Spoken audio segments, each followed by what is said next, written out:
than just focusing on my writing and stuff. And I don't feel like there's a lot to say about it since there's a lot of stuff I've been talking about doing for a while right now. But yeah. Toukiden 2. This is one of those games that I beat a while ago, so I'm going to try my best to talk about it. I really like this game a lot. It may be my favorite Monster Hunter clone. So I'm just going to go ahead and go jump into continue.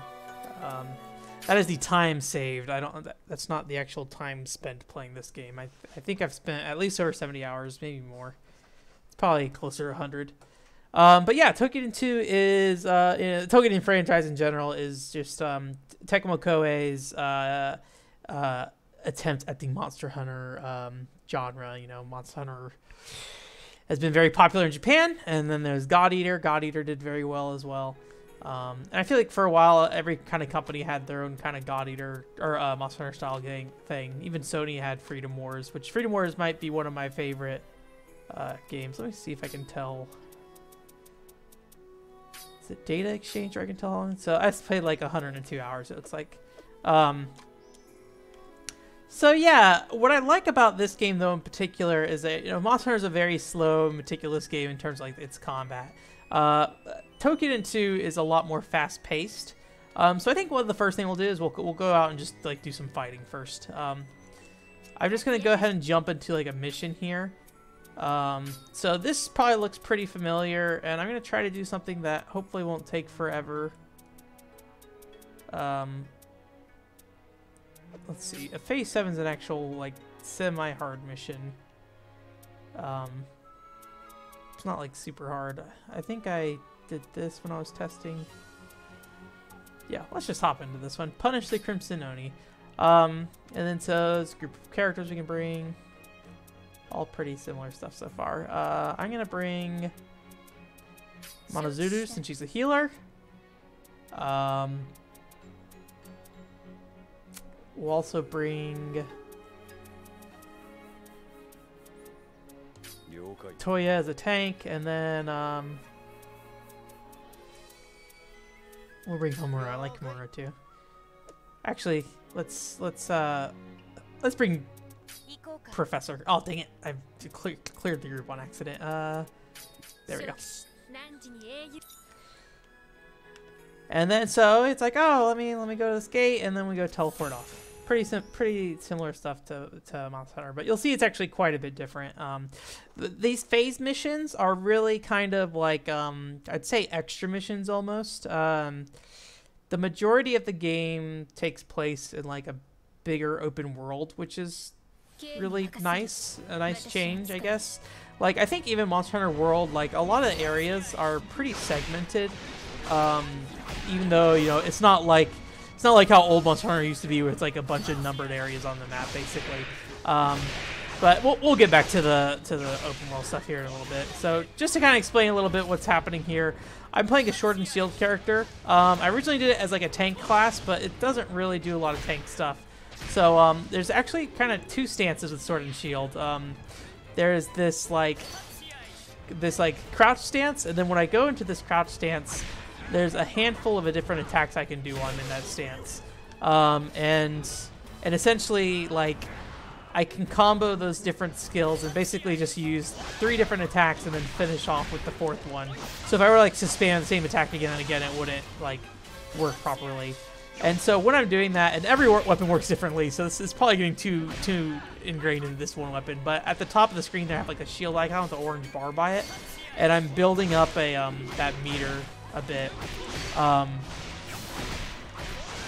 then so once I get that built up, you basically switch to like a double-handed sword stance. So I'm gonna switch over, and then I have these 2 swords, and while I hit with these swords, well, that meter up there turns into a sword, and then it's draining.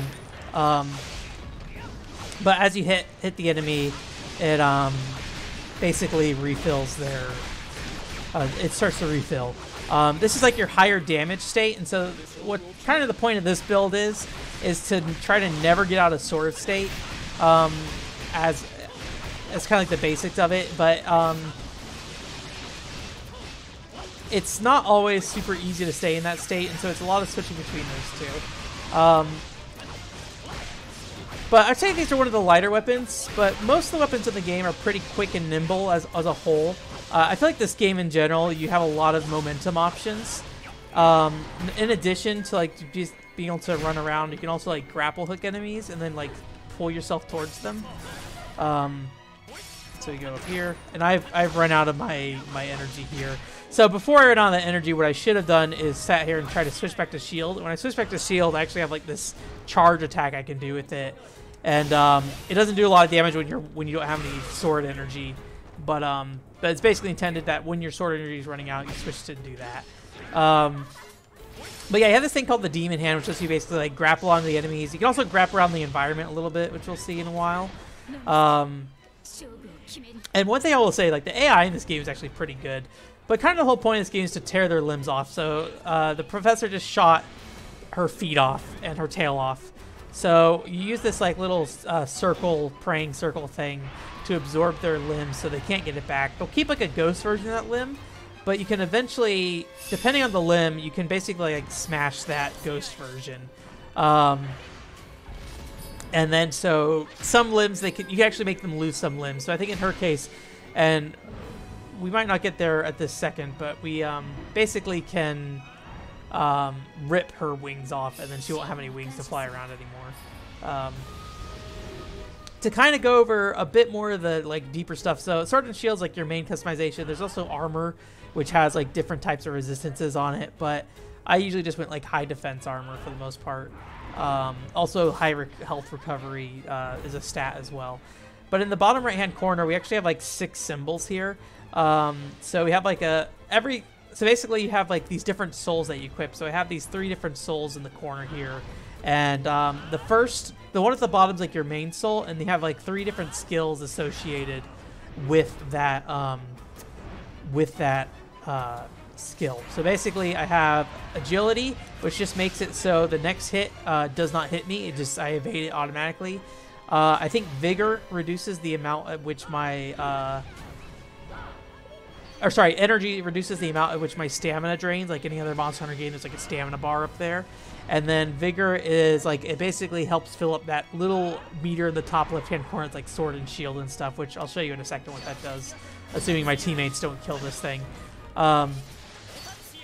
So, and then in addition to that, I guess I didn't finish. In addition to that, you have like 2 additional ones. You have like a Demon Hand skill, which is basically a special skill you can, usually it's like an elemental kind of skill, like bombs and stuff you can drop. Like the ability to put markers on enemies and stuff that will help you like deal damage to certain parts of their body. And then also, so someone just ripped one of her wings off. And then also you have a defensive one in the top right corner, and that means when you get hit with that in the top right corner, when that blue circle is filled, when you get hit, it triggers an effect. And I think in this case, it basically either reduces the damage to like 1 or does some kind of defensive response. There's other ones where like increased attack power, you spawn a doppelganger. There's a ton of different ones. So as you're fighting, you build this meter in the top of your corner with like, in my case it's sword and shield, but it's really just your weapon type. And then that's like a destroyer attack. So the destroyer attack basically lets you like get a free limb hit on this boss. So I'm gonna go ahead and take one of her limbs off. And then so we do that. When you do that limb hit one, you don't really get to tear off the piece entirely. You can also tear off the pieces just by like damaging them over time and stuff. So what I'm about to get here, and I'll try to build it up real quick. Let's see if I can do this without killing it. Alright. So below that shield and the sword, there's a blue meter that showed up, and that's like my Demon Hand field. So unfortunately, her wings are gone. Also, she's dead. Great timing. But basically, you can use this to rip one of their limbs off, and it also destroys the ghost version of it if it can be destroyed. Some things like the legs and stuff and the feet, it really depends on the monster, but some things can't be completely destroyed. You just got to kind of know for each enemy. In addition, there's also like these elemental spouts on the ground. You can just throw these at the boss, or you can also absorb them into your weapon and change the element of your weapon on the fly. which is kind of a nice thing. It's a really dense game, I'd say, which I guess any kind of Monster Hunter style game is pretty dense.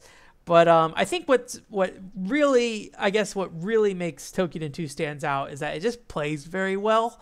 And there's a lot of customization that is fairly easy to understand for the most part.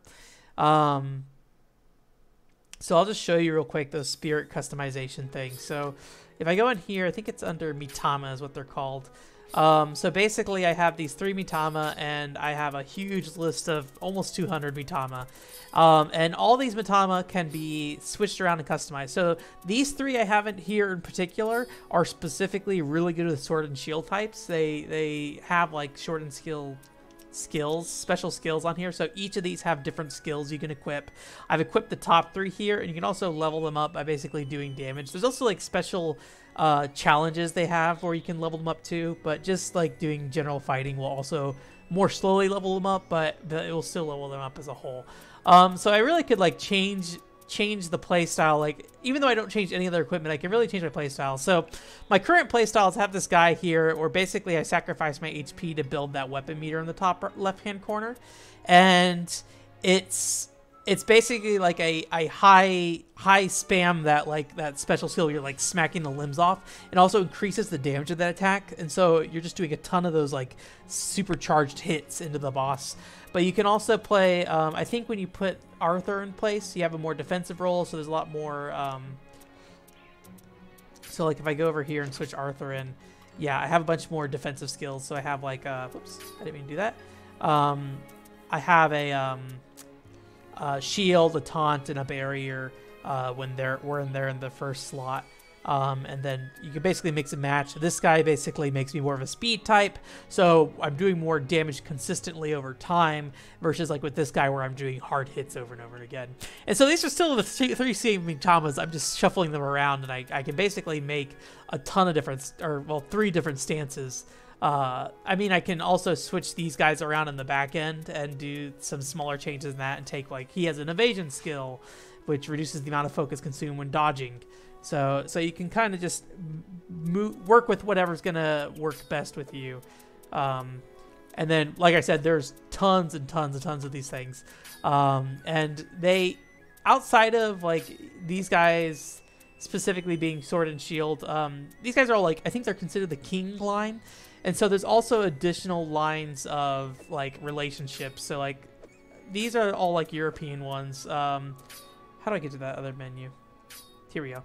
And then so like there's, and I don't have it, there's a giant list here if you want. Like basically a lot of these characters are all historical character stuff, or like, you know, characters in fiction and things like that. And they all have relationships to each other, and they all can be combined in their different ways. And it's just a lot of stuff, but it helps, I think, in the long run with like the long-term playability of this game.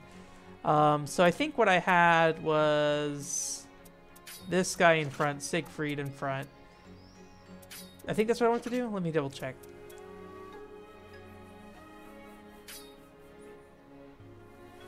Yeah.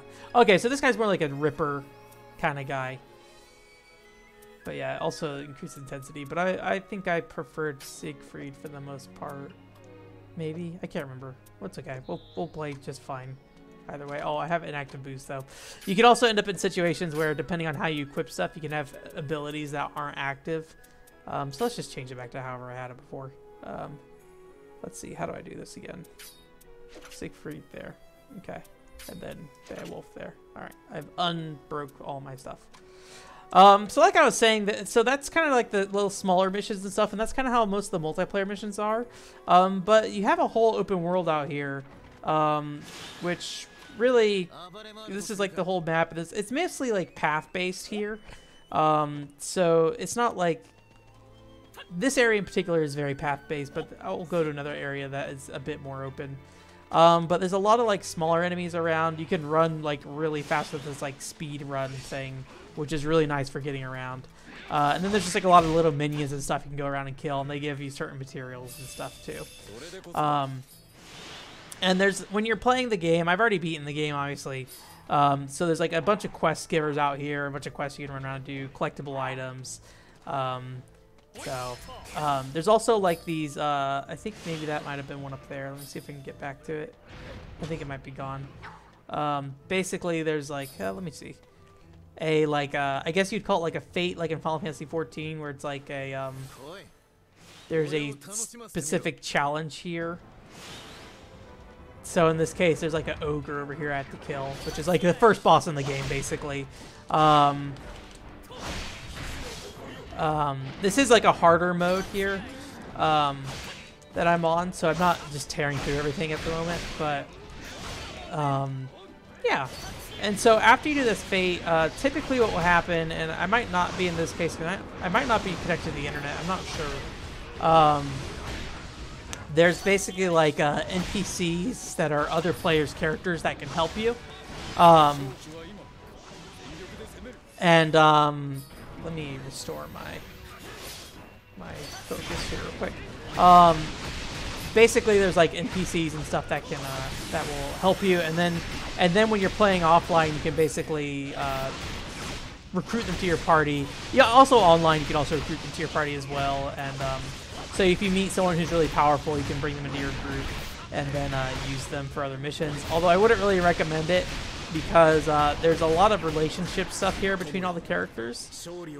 There's a lot of story in this game with really defined characters, which is nice. Like, all these characters play major roles in the stories. Raizo and Soma might be the two most kind of the side, but they are major characters still. They are mainly just kind of like a guard of a main character, but they do play their part in the plot. I'm not sure what this thing is. I'm worried that whatever that is might be the end mission or something. So yeah, let's go up here.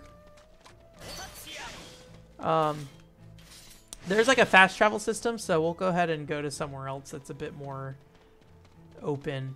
The grappling hook is pretty limited. There's some specific cliff sides you can use to climb up, but for the most part, like if I just point anywhere up here, most of the time you can't do it. I targeted something over here. I don't know what it was, but it's probably something that was further over here anyways.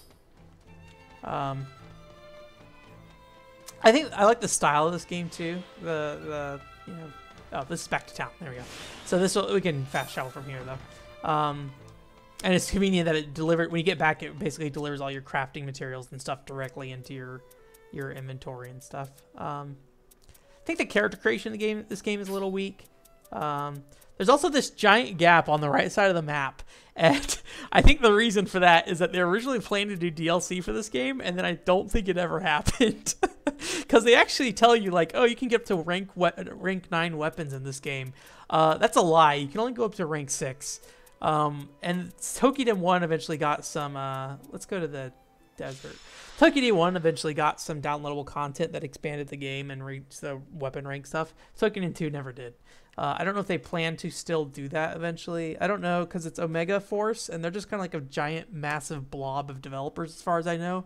So I don't think there's really a Toukiden team per se. It's probably like trying to say like Ubisoft as a developer of a game, but yeah.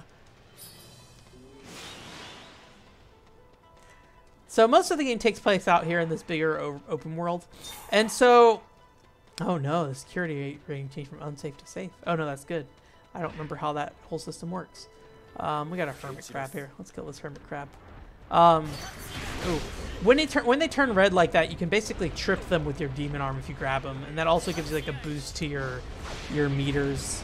I might try to fight like one major boss before I finish again, just to try to show more consistent gameplay off, since I was kind of standing around talking for a good chunk of the beginning one. Actually, you know what? I think I might run away from this guy because he's not very interesting to fight. Get out of here. Oh, something's chasing me. Oh, here we go.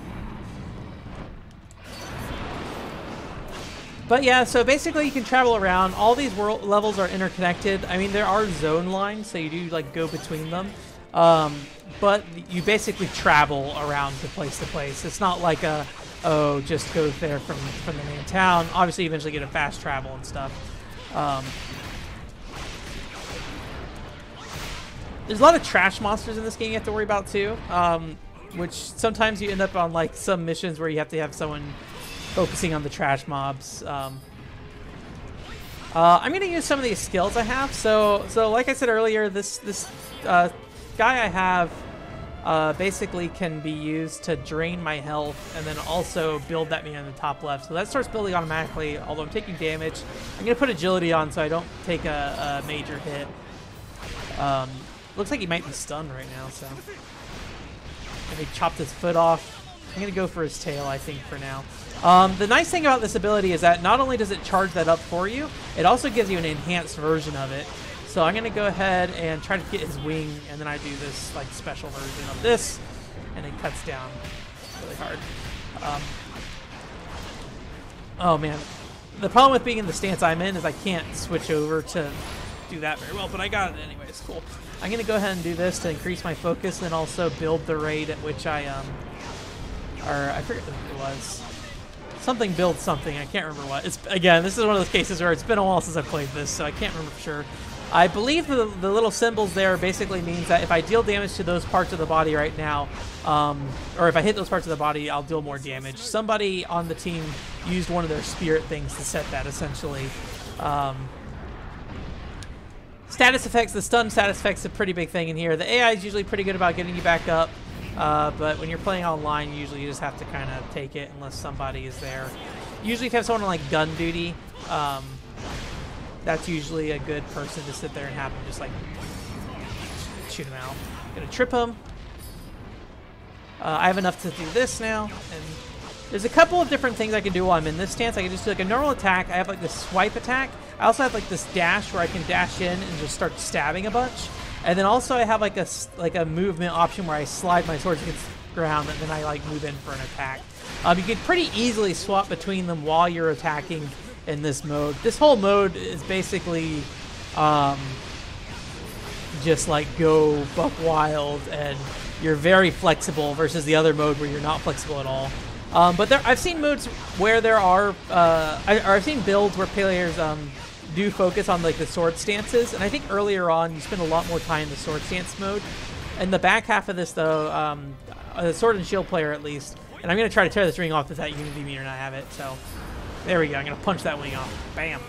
I also have a destruction set up, so I'm going to go ahead and use that too. Double hit. My destruction in this build I have also restores my sword skill, so sometimes what I'll try to do is just do this as long as I can, and then once my sword skill starts running out, I'll use my destruction attack to refill it. And then because in the bottom right hand corner you can see the timer for that little hand purple one, that's filling back up. Oh man. Come back here, you. I'm not going to make this probably. Let's see. Okay, there we go. I'm a little low on stamina here.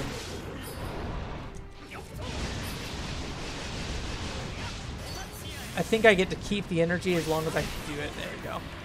And then switch back to sword stance. Although I'm out of stamina, so I need to stop. And just let my stamina increase here again. Energy. Put my block on. Energy I should be using more often. And when you get far away like this, it's really easy to just grab in and come in here and get back in. There are some bosses that are very heavily specific to, I'm in the wrong stance, to like flying and like being high up. So you do want to have like a ranged class, I feel like, too. The gun, like, I'd say the gun's probably the most interesting weapon in this game. It basically has like a bunch of different bullet types you can load into the gun, and there's like weak points you can shoot on the bosses and other things like that. It really adds a lot, I feel like, to ranged mechanics of this game. Every weapon in this game feels really distinct. I will say the one problem I find, at least personally, is any kind of slow weapon, like a hammer or like the fists that Raizo has. So Soma has the hammer, Raizo has the fists. I don't find them very useful. They're just very slow, and the bosses in this game move very fast. And I think that matches the pace of basically every weapon except for those two. And maybe you can get good at them and then be like a king or something. But I tried playing hammer early on, and especially when you're dealing with like minions and stuff too, it's just not very convenient. I will say this is more mashy than Monster Hunter, as it's probably fairly obvious. I'm also having some issues getting my thing back up here. Thank you.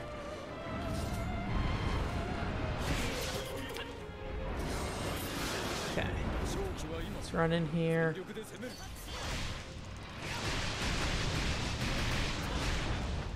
is one of those games though where you fight a lot of the same monsters over and over and over again, and monsters with different color schemes and stuff like that. They do have their differences, obviously, but we're gonna smash them, and then I'm gonna pull a trigger on this, and then I should be able to smash them again at some point here. But I'm also doing a pretty slow job at. I think this increases my attack speed is what Vigor does actually. Also, I am so low on health right now. Okay, smash. Do it. There we go, we killed him. Oh. But yeah, I wish I could show some of the more story stuff in this game. There's actually some really good story, I feel like, to this game. I think the characters are very charming, and that's something that, at least when I was playing Monster Hunter World, I never really felt was super apparent. Like, everyone was just kind of whatever. I think every character in this game is very strong. You know, kind of the exception of your main character, because you're kind of a silent protagonist. Get to create your own character and everything. But yeah, I mean, like, it's still very pathy, but you do end up in these areas where you can kind of run around. And then there's like some more, there's like a bunch of cave systems, there's like a temples and stuff you can go into. Let me see, where am I? Let's go back up here. Let's go to one more area before I finish. I'm trying to think if there's anything else I really want to touch on. Tons of weapon enhancement stuff in this game. Probably too much to some extent.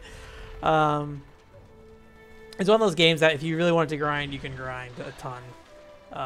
And you just have to like kind of get a bunch of stuff. There are like I guess you'd call them like retainers or something, where you can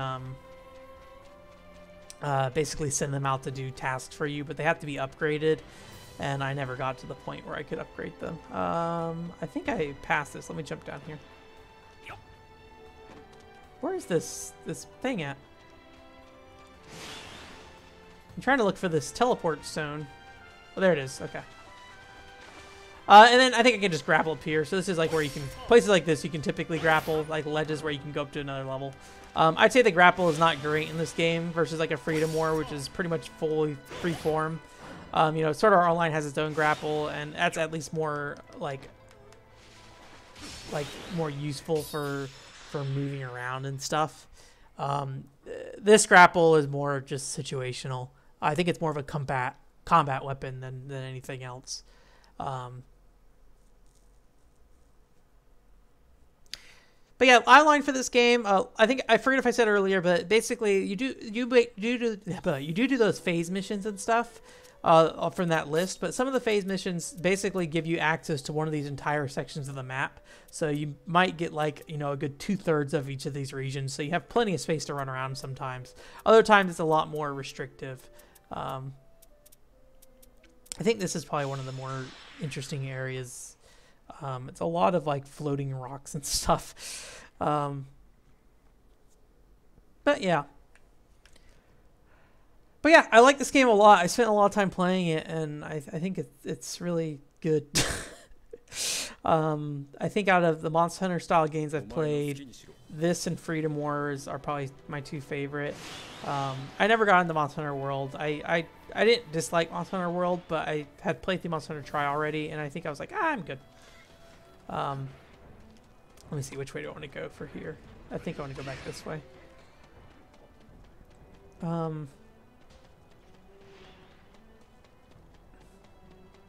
These guys, I hate these guys. They always hit me. There's a lot of like little item stuff to pick up around here. There's like some additional stones and stuff you purify. Those stones, like the headstones and stuff you see there, when you go to those originally, it is very much a basically you have to like purify the area. That's one thing I guess I didn't think about. It's like basically there's like a Final Fantasy Crystal Chronicles style miasma in this game, and you have to kind of manage your miasma levels. There's a bath. We'll take a bath before we finish up. But yeah, it's like this big castle over here you can go into. You can climb all the way top to it. So yeah, I don't know. It's kind of a nice little area. Oh, there's like these grapple points and stuff, so you can grapple around a little easier.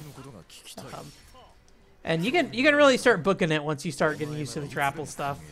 You know, you can chain the grapples in the air, but again, very specific in where you're grappling.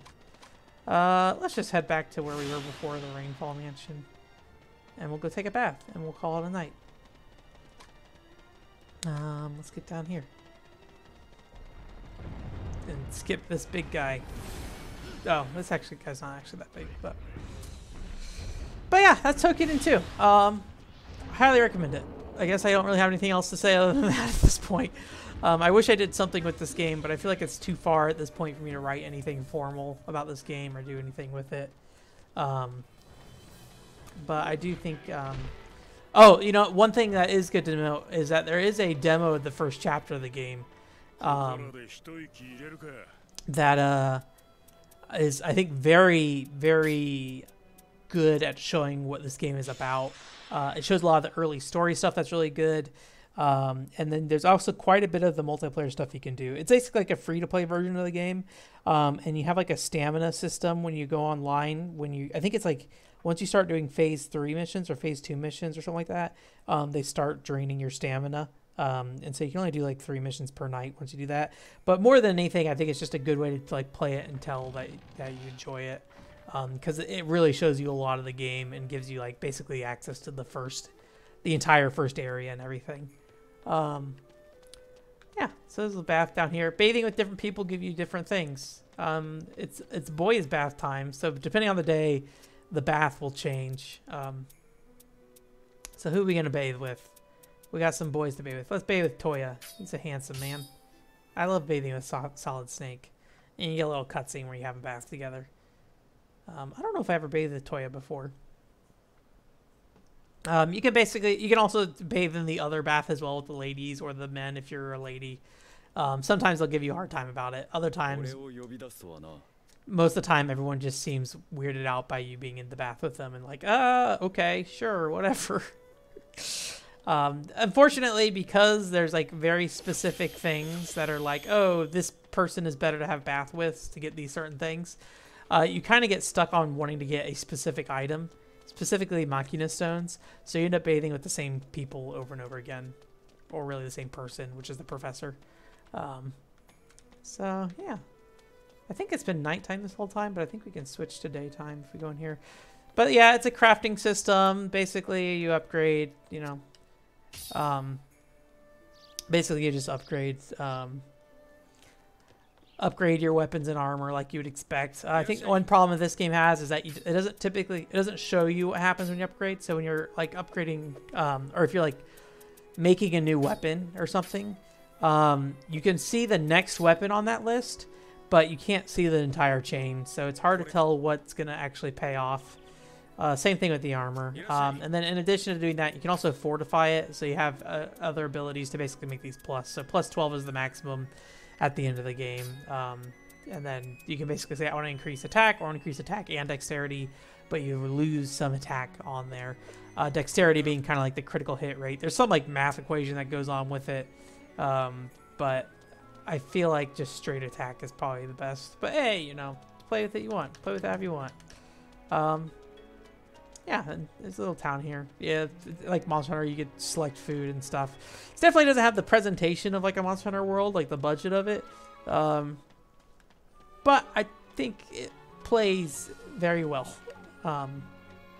There's a pretty interesting plot here about these two towns that live together. Basically, there's Oni outside these areas. Like every town has Oni outside of them that like attack, and so there's like a force field around the town. But the force field only covers this side of the town, which has like the group of a certain clan, and then there's also another clan that's on this side of town that is not in the force field, so they are more likely to die, all that stuff. So there's like a class warfare kind of thing going on, even though it's more like a clan thing, because there's two different clans on each side, and obviously eventually it gets resolved. But Yeah.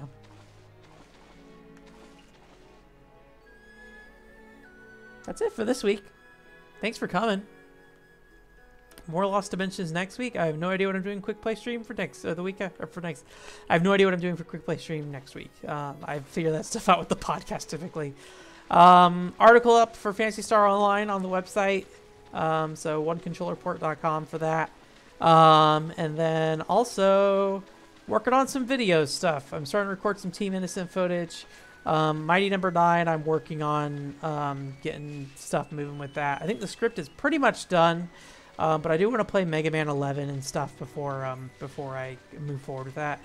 And I may also buy a new mic because the microphone I'm using right now has this audio bug where there's like a static electricity once in a while, and I don't know what to do about it, and it doesn't look like most people online know what to do about it either. It looks like it's a Windows 10 issue with that microphone. So yeah. Thanks again. And if you come, I'll see you next week. Bye.